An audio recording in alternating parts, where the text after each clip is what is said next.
Welcome back to another video, everyone. Right, this one is pretty damn serious. I think it's something that is rather existential to the long-term health of World of Warcraft, because Blizzard's management is currently sabotaging the World of Warcraft team and Blizzard at large, right?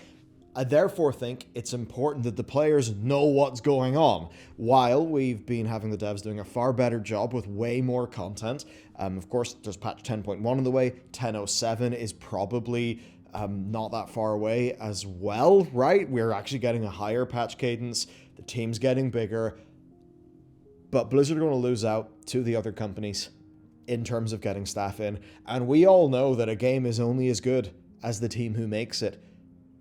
So if you gouge your team for short-term profit, you're going to damage your long-term. And for us players, it's the long-term health that matters. Because we need to feel like we can safely invest time in an MMO. Because why would you spend a long time in an MMO that ultimately is being made by a team that feels a bit doomed? So with that said, I definitely am going to get a bit animated in this, but let's go. So the ultimate TLDR here is that Blizzard hosted an internal pre-screened Q&A to address employee concerns over being basically a change in the work from home policy that was on decently short notice, right? And it was pre-screened so that management could basically have an easy time and avoid curveballs. But the problem is that Mike Ibarra managed to throw a bunch of curveballs so curved that they actually came back and hit him in the face. He made some moves that, from a basic leadership perspective, and it's kind of funny, with the Pale Beyond, our game is basically about leadership. The audiobook about the Shackleton expedition that I listened to as a kid came bundled with a book about the leadership lessons from Shackleton. And it's just like, holy shit, Mike, how are you so incompetent at your job? Because the thing is, Mike could have actually accomplished all of the points that he wanted to, even though they're unpopular, in so much better of a way by employing like the basics of communicating. I do not understand how somebody gets to ascend to the point of being leader of Blizzard Entertainment when they're not even able to give a decent performance in a situation like this.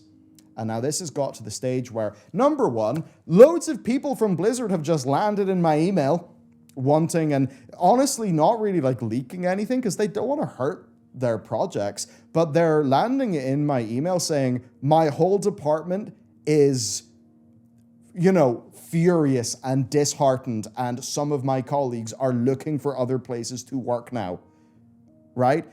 I've had people saying, yeah, it sucks. Our managers are just being forced to cringe through it. We know they disagree with their leaders. Congratulations, Mike. Just as you're about to ship Diablo 4, just as WoW is getting back up on its feet, what do? You torpedo the morale of your own team. You absolute goddamn dolt. I don't understand. Is there something in the water? What is it? So yes, people are just threatening to leave. Many other companies like Bungie are just saying on Twitter, hey, come over here. We're better. Now, first off, right? Employees, it was announced that employees were only going to get 58% of their usual bonuses, despite a, quote, especially strong quarter because of Dragonflight and Overwatch 2's launch. So doesn't it feel great when, you have to remember, right? Blizzard bonuses have been low because, their MAUs, they went down to like 22 million. Blizz have been in the shitter, everybody.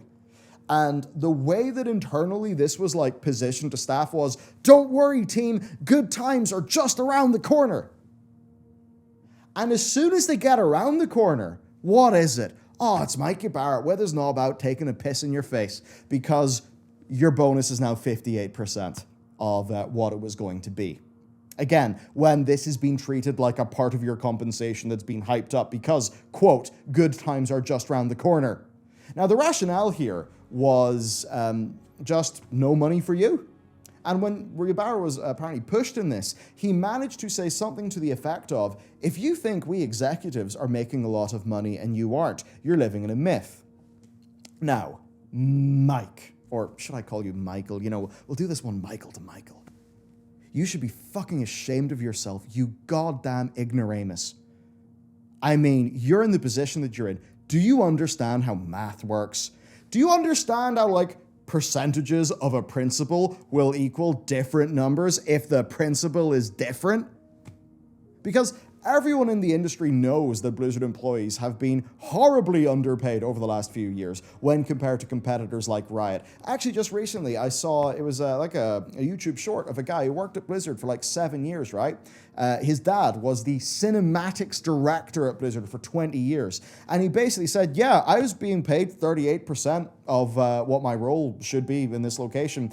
Working at Blizzard was a really terrible mistake, but it was fine. I moved like a block down the road, or maybe 2 blocks down the road, to Amazon Game Studios, where one assumes he was paid a lot more than 38%. This is the perception that Blizzard has. And why this is stupid for Mike. Look, Mike, you're probably earning more than 200 grand a year.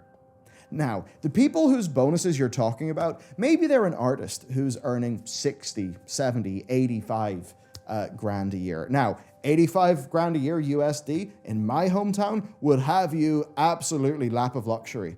But from what I understand, in California, especially in Irvine, humongo especially if you want to not have a hellscape commute to work. It is so expensive, the cost of living. I think to the point where the MIT calculator says that the regional living wage is like $23 an hour, 23 something an hour, and QA staff are actually being paid more of a base of like $22 an hour. So to somebody who's being paid $22 an hour, maybe $30 an hour, so they're above the living wage, that's totally good, but they still have stresses. They're still not able to maybe support a child if that's what they want to do, which is important, by the way, because as time goes on, you want to retain your employees. Now, what if your employees have things such as a goddamn life, I say into the microphone, right? Where maybe they want to have a kid, do a marriage, go on a holiday with their limited quantity of, spins around the sun. This is no way to run a company. This is so stupid. And Mike basically was like, well, look, us executives have also had our bonuses cut to 58%. Yes, Mike, but you're almost certainly earning more than 200 grand a year or 300 grand a year as the leader of Blizzard Entertainment. What a callous, crass, offensive, tone-deaf, inhumane, bullshit thing to say, Ybarra. Your position is untenable. I hope you do not stay in your current role for long. Just because you play World of Warcraft, enjoy selling some Mythic Plus boosts in your guild, and maybe can time a 24 or something, that doesn't mean you're a good leader of a company. And from just the cliff notes of this Q&A, which have been extensively leaked to the press and extensively leaked from multiple independent sources to us, you're fucking incompetent and you should not hold your job. It's as simple as that. You go through, Mike, obviously, Preach, he flew over to the States. Ybarra claimed he didn't know who Preach was. Now, I think that's pretty fucking unlikely, considering Preach, is one of the most notable names in Warcraft, and Ybarra is a longtime WoW player. Seems a bit odd, but Preach's take then is basically, wow, I mean, I believe what John and Holly and Ian were saying to me. Oh, this is what they're working under? So yeah, Ybarra and co are sitting there on high 6-figure salaries, probably. Even if it's like 200 grand or something. Just the amount of disrespect there, right? He also defended the stack ranking system, which is something that basically means the team leads are literally forced to throw their employees under the bus because it mandates that basically it takes the bell curve and it's like, past here, they all get punished. And that punishment is literally, you won't get promoted, your bonus will be smaller. Got smaller anyway, right? Even if the lowest performing employee is actually doing fine. And this is why the very notable WoW Classic engineer, one of the faces of WoW Classic, left Blizzard because of this moronic system. Do you want a situation where, let's say one of your employees maybe is worried about their health, maybe has a family tragedy or something like that, and maybe they go from being above average to average, but they happen to be in a good, well-performing team. Should you really slash their bonus? is this all just to like put more gold plates on Bobby's goddamn yacht? So anyway, this is strike 2 out of 3. Mike's third strike was actually even worse. Again, this is the ignoramus in chief of Blizzard Entertainment. When asked about the return to office policy, he said, at the end of the day, we want people to be happy, and if decisions about being happy don't align with where we're going and you won't be happy, then you'll have to do what will make you happy. So he basically just said, if you don't like it, leave. Now, Mike, that's not how you run a company. And actually, the point is, 3 strikes isn't enough. There's also a 4th strike. He called out that the 2 most needed, and I think the 2 departments of Blizzard that are frustrated, that players are angry about the most, are QA and customer service. He said they're not considered long-term disciplines. In other words, you do CS or QA for a low wage, and then you get a real job.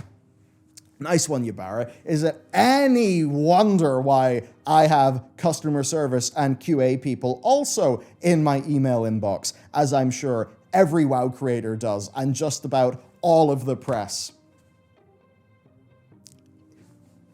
Would you even like to think about the amount of privileged information that people now hold about your future projects? I will not say their code names here. Like, Mike, do you actually understand how to run a large company and how to make sure that the ship is not mega goddamn leaky? Jason Schreier is now tap dancing his way to 500,000 Bloomberg articles, all because you managed to torpedo your team's morale. Again, you fucking ignoramus. And of course, have you ever been a little bit pissed off at why a customer service ticket either gets an automated response or just takes ages, or why the game ships with bugs? I don't know. Maybe ones like, say, the Hunter Bow and Razageth being that imbalanced to the point where the LFR version of the weapon is in fact superior than the mythic raid version of any other ranged weapon in the game, something that impacted the balance of World of Warcraft for months after the release of the expansion that is absolutely the expansion that needs to do the hard work to get the game back, that unfortunately did have quite a few bugs. I remember all those times I tried to do rock climbing quests, couldn't click on the first rock, didn't work, feature gone. I don't know, Mike, seems like those are kind of relevant. So anyway, to say I'm disappointed is putting it lightly. I think whenever leadership is anti-human in the way that Mike Ybarra has been, I don't know. Mike, you're a fucking bloated Madame Tussauds walking corpse creature. You do not deserve the salary that you've had. You do not deserve even 58% of your bonus, because what you're actually doing is actively harming the company. And now I really do have serious questions as to why, say, Jen O'Neill was only your co-leader for 2 months. What made her leave? You know, what made her leave? Why is it the case that staff morale is actually pretty damn bad at Vicarious Visions, now renamed Blizzard Albany? Why is it that morale is actually pretty bad at Proletariat, the studio you acquired to ensure that World of Warcraft can have a reasonable content cadence? So here's the thing. As WoW players, you got to understand, big daddy capitalism. And this is not a, Bell's a commie. It's definitely not that, right? I mean, we run a business here, we literally do. What we can talk about, though, is how about we frame the conversation as like this. If the time horizon of your sort of big system is very long, then you're working towards the long-term good, right? And that's supposed to be the nice virtuous cycle. However, if you are doing a very short-term, one may even say quarterly, squeeze to get as much profits as you can, evidently, even if it's at the expense of people, do you think that's going to be good for World of Warcraft? I mean, you, like the other end of this camera, I suppose, watching this video right now, do you think that World of Warcraft is going to be a better game in a world where Mike Ybarra, number one, in a world where, let's see, their bonuses get cut after they ship their best received expansion in years, and Blizzard Entertainment as a whole sees its MAUs go from, a low of like 22 million to 45 million. Do you think it's good for World of Warcraft as a game that, developers will be hyped to work on with their friends? If that happens, do you think the World of Warcraft will be a game that has fewer bugs if the QA department are thrown under the bus? Do you think the World of Warcraft will be a game with better customer service if, customer service also is thrown under the bus? No, absolutely not. So this is Mike Ybarra, the leader of Blizzard Entertainment and big gamer bro Warcraft man himself who loves a little mythic dungeon on the side. He's just like you and me, boys. Do you think he's going to make World of Warcraft better or worse with this style of leadership? Ultimately, what's going to happen is it's going to be a revolving door of staff. They will lose knowledge to companies that are willing to treat their staff better. Basically, for the games industry in Cali right now, it is goddamn open season. Blizzard Entertainment are fish in the barrel. Let's go get some fish. Let's get developers. And guess what, everybody? I think these pesky Blizzard developers may even accept a lower offer because their current working conditions suck balls. Wow. Nice one, Mike. Have you been promoted out of competence? Have you been promoted out of competence, Mike? I think you have. Oh my God. I mean, hey, me and Matt will charge you like, I don't know, 50 grand an hour for some professional consultancy. Because actually at this stage, I think that pretty much everybody watching this goddamn video could do a better job than the current moron-in-chief, Mike Ybarra, who of course is probably the successor of, the previous moron-in-chief, Jay Allen Brack, who also managed to put his foot in his goddamn mouth every friggin' second. It is a wonder that WoW actually exists as a good game, and that the people who work on this game have to put up with so much goddamn bullshit. While the corporation has not earned our $15 a month, I absolutely think that the developers have. Not that they get it, because their bonuses have been cut. So, that's it for this week. I've just kicked my microphone. That's it for this week. Sorry to end it on a little bit of a bummer like that, but at the end of the day, I think it is important that as customers, we know how our products are being made. It's good for our own personal, worldview, our understanding of what's going on, but it's also really important because Mike Ybarra is going to make World of Warcraft worse, and that's probably not good for us as people who like World of Warcraft. So that's not ideal. And with that said, obviously, the Pale Beyonds came out. We still do have a few pesky things to fix and some UX stuff happening, which is happening like over the next few days. We're pretty much going around the clock on that, so trust me, the value of QA, we know it. Pick the game up, leave an honest review in Steam. We'll be back with much more content.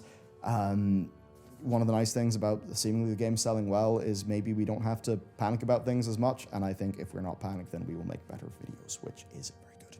So thank you to everybody who has supported us with the Pale Beyond. With that said, catch you in the next video.